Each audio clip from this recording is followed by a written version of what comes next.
નમસ્કાર બાળકો, ધોરણ 7 ગણિત વિષયમાં બીજું પ્રકરણ અપૂર્ણાંક અને દશાંશ સંખ્યાઓ ભાગ 9. આની આગળના ભાગ સુધીમાં આપણે 2.5 સુધીનું પતાવી દીધું છે. હવે આપણે 2.6 શરૂ કરીએ, જેમાં આપણે કરીશું દશાંશ સંખ્યાઓના ગુણાકાર. બરાબર? ઓકે, ચલો શરૂ કરીએ. આ ગુણાકાર એકદમ સરળ છે. જે રીતે આપણે સિમ્પલ ગુણાકાર કરીએ છીએ ને, દશાંશ ચિહ્ન વગરના, બસ એ જ રીતે કરવાના છે. આમાં કશી જ નવીનતા નથી. અને ગુણાકાર કરી અને પછી જેટલા દશાંશ ચિહ્ન પછી અંક છે એટલા અંક છોડીને આપણે દશાંશ ચિહ્ન કરવાનું રહેશે. બરાબર? તો ચાલો આપણે શરૂ કરીએ. એમાં દાખલા નંબર 1માં તમને આપી છે પહેલી રકમ. એમાં આપ્યું છે 0.2 × 6. બરાબર? હવે આમાં આપણે ઝીરોને ભૂલી જાઓ અને પોઈન્ટ અંદર આપ્યો બી છે ને, એ બધું આપણે જોવાનું નથી. આપણે સીધું એ જ જોવાનું કે અહીંયા તમને 2 આપ્યા છે અને 6 આપ્યા છે, તો તમે એનો ગુણાકાર શું કરો? 6 દુ 12 કરો. ઓકે, તો અહીંયા ગુણાકાર થશે 6 દુ 12.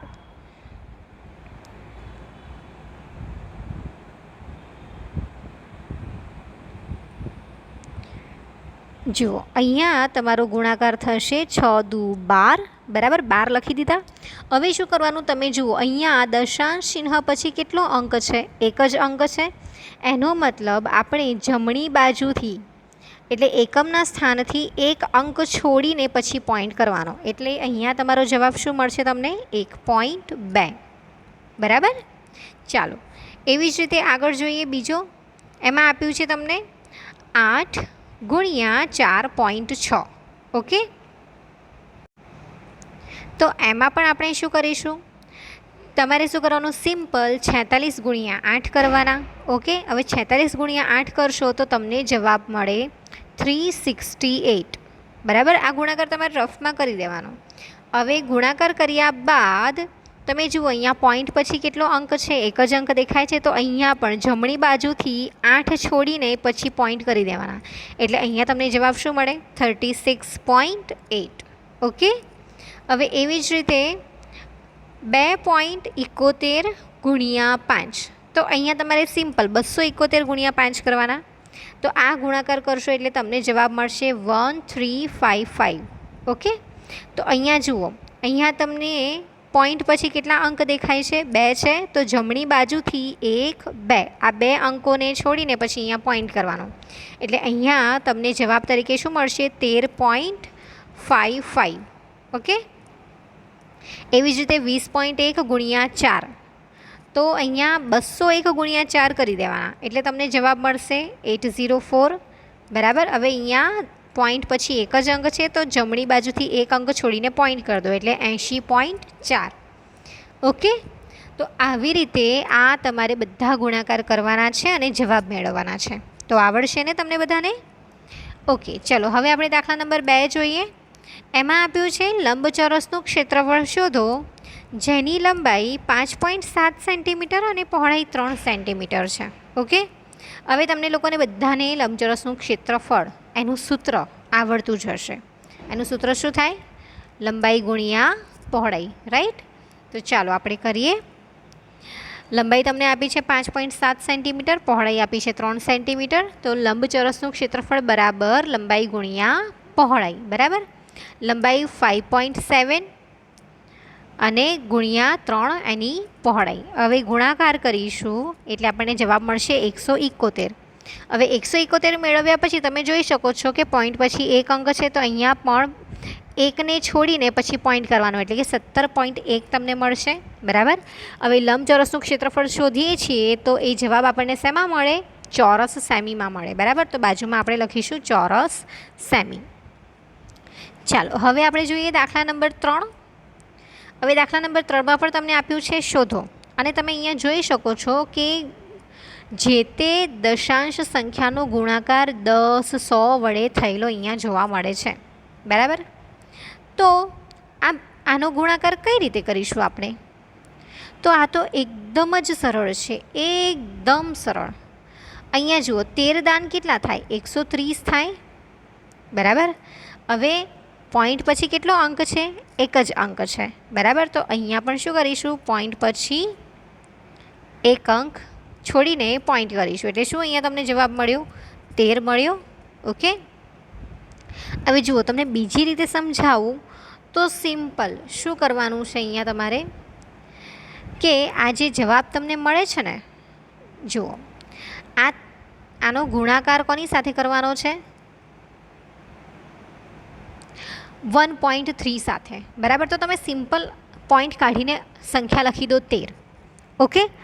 હવે જ્યારે ગુણ્યા 10 કે ગુણ્યા 100 કરો છો તો જેટલા મીંડા હોય ને એકની પાછળ, એટલા અંક દશાંશ ચિહ્ન જમણી બાજુ ખસે, બરાબર. જમણી બાજુ ખસે એટલે અહીંયા પોઈન્ટ ક્યાં છે?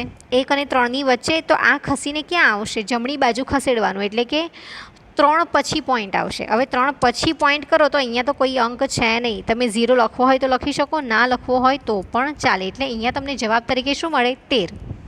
ઓકે. એવી જ રીતે આ બીજી રકમ જોઈએ તો એમાં તમને શું આપ્યું છે? 368. પહેલાં લખી દો 368. ઓકે. હવે તમે શું કરશો? ગુણ્યા 10 છે એટલે એક જ 0 છે, તો આ જે દશાંશ ચિહ્ન છે એ એક જ અંક જમણી બાજુ આવશે. હવે 6 પછી છે તો એ 8 પછી જતું રહેશે. હવે 8 પછી આપણને પાછળ કોઈ અંક દેખાતા નથી, મીન્સ કોઈ અંક છે નહીં, તો આપણે પોઈન્ટ દર્શાવવાની જરૂર નથી. અહીંયા તમારો જવાબ તમને મળશે 368. ઓકે. ખબર પડે છે આ રીતે? ચાલો આગળ જોઈએ. હવે આગળ તમને આપ્યું છે 153.7 × 10. હવે અહીંયા પણ સિમ્પલ તમે ગુણાકાર કરો એટલે શું કરશો? 1537 લખી જ દેવાના. પોઈન્ટ ક્યાં છે? 7ની પહેલાં છે, બરાબર. હવે એ ક્યાં જશે? 7 પછી જશે. એક પોઈન્ટ ખસશે, પાછળ કોઈ અંક છે નહીં એટલે દશાંશ ચિહ્ન અહીંયા બતાવવાની જરૂર નથી. અહીંયા તમારો જવાબ શું આવશે? 1537. એવી જ રીતે એના પછીનું જોઈએ આપણે. એના પછી તમને આપ્યું છે 16807. આ રીતે પહેલાં લખી દો, બરાબર. અને ગુણ્યા 10 છે. હવે તમારું દશાંશ ચિહ્ન ક્યાં છે? 8 પછી છે. ઓકે.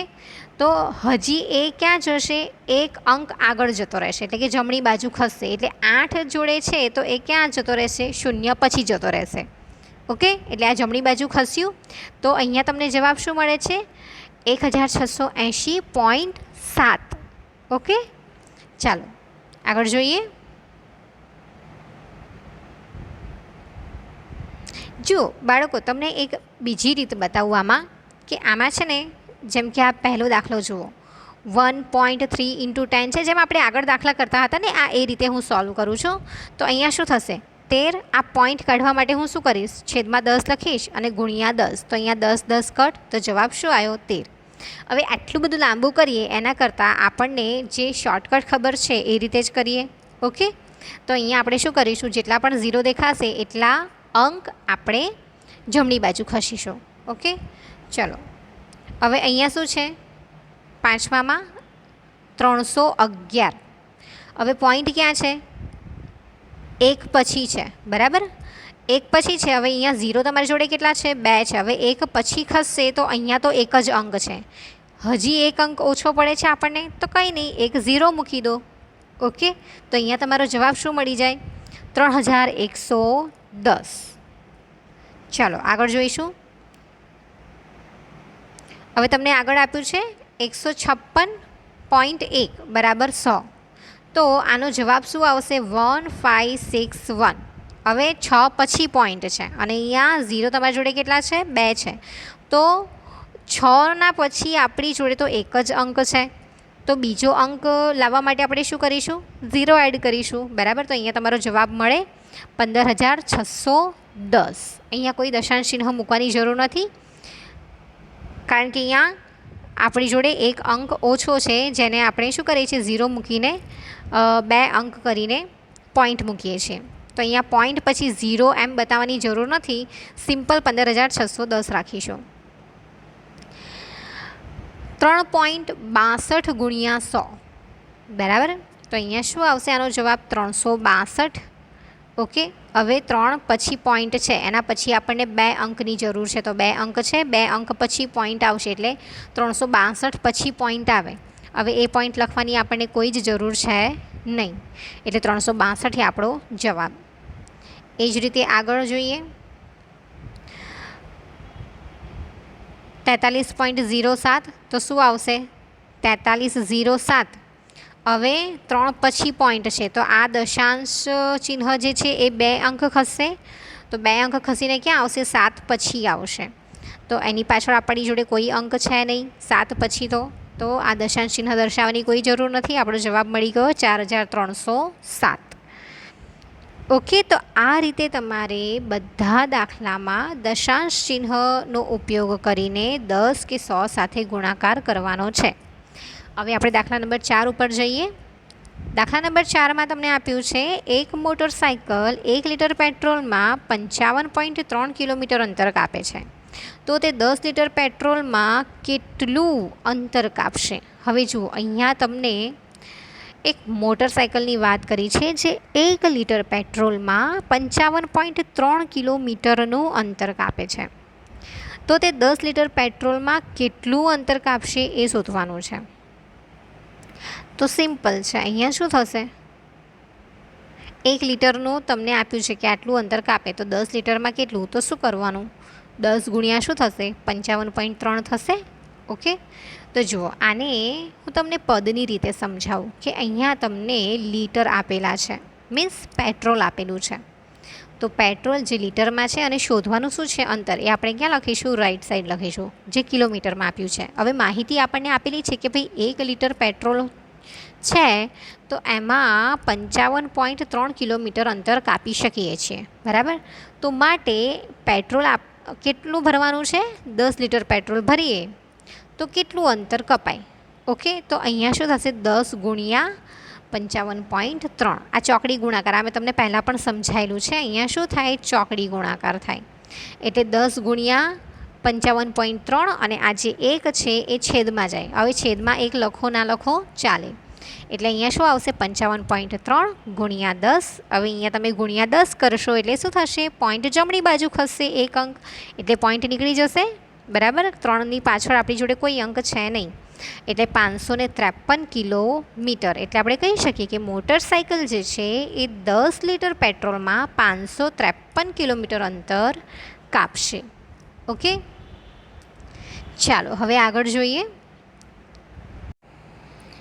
દાખલા નંબર 5માં પહેલું આપ્યું છે 2.5 ગુણ્યા 0.3. બરાબર. તો અહીંયા તમારે ગુણાકાર કરવાનો. કોનો? તો 25 ગુણ્યા 3નો. 0.3 એટલે 3 તમે લખી શકો. હવે 25 તરી કેટલા થાય છે? 75 થાય. બરાબર. હવે જુઓ, હવે શું છે?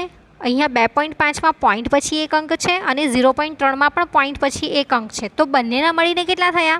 તો આનો પોઈન્ટ પછી 1 અને આનો પોઈન્ટ પછી 1, એટલે પોઈન્ટ પછી 2 અંક છે આપણી જોડે. ઓકે. તો આપણો જે જવાબ આવે છે ને એમાં પોઈન્ટ પછી 2 અંક રાખવાના. ધેટ મીન્સ આપણે જમણી બાજુથી 2 અંક છોડીને પોઈન્ટ કરીશું. એટલે 5 1 છોડ્યા, 7 આ બીજો છોડ્યો, એના પછી અહીંયા પોઈન્ટ કરીશું અને અહીંયા 0 લખીશું. એટલે શું આવશે? 0.75. ક્લિયર? આ રીતે ગુણાકાર થશે.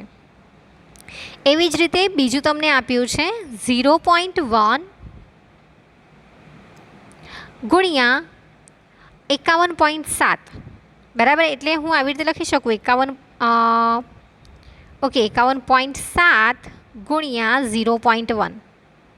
ઓકે. હવે અહીંયા સીધો એક સાથે ગુણાકાર કરી નાખવાનો. હવે એક સાથે ગુણાકાર કરશો એટલે શું આવશે? 7, 1 and 5. ઓકે. હવે અહીંયા જુઓ, પોઈન્ટ પછી 1 અંક છે, અહીંયા પણ પોઈન્ટ પછી 1 અંક છે, એટલે 2 અંક થયા. તો છેલ્લેથી 2 અંક છોડીને પછી પોઈન્ટ, એટલે શું આવશે? 5.17. એવી જ રીતે